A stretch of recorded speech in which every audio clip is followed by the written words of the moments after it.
kuidas uus õppeprotsess erineb sellest, mida tavaliselt kasutatakse.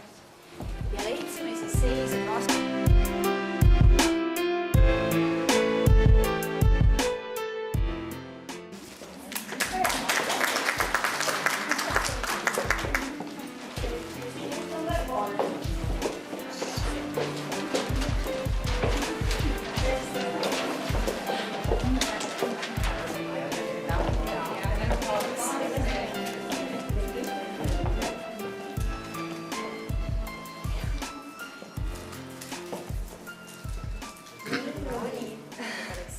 Meil oli siis selline küsimus, et kas on teised õpetajad, kes on uuest viisist huvitatud või kasutavad juba seda. Ja vastused tulid järgmised. On ja kasutavad juba ja õpetajad kasutavad erineval määral, olenevalt õpetajate teadmistest, oskustest ja motivatsioonist seda teha. Kes on huvitatud, otsib ise võimalusi nende puudumuslik õpet kasutanud, siis kuidas see on muutnud sinu tööd ja ka sinu õpilasi.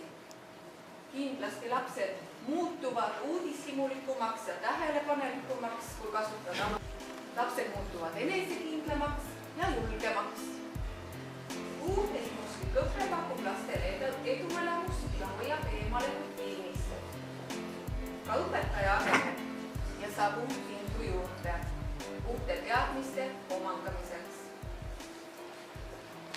Kuna nii nagu on ette kirjutatud, lapsed saavad aha-efekti. Nendel on alati ootused, mis nüüd juhtub.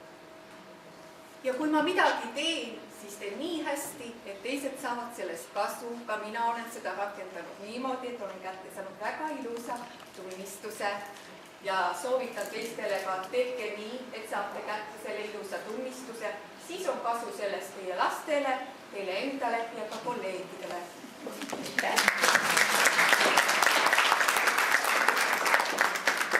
Ma ütleks selles mõttes korraks, miks meil need asjad värvilised ja toredad siin on, et meil olid ikkagi naised gruppides ja me liikusime ja täitsime neid asju nii-öelda ringmeetodil. Ja siin on tegelikult kõigi meie 21, 3, 4, palju meid oli, kõikide naiste arvamused ja võib-olla sellepärast nad ei ole nagu järjekorras, aga siin on kõikide arvamused ja väga värvilised arvamused.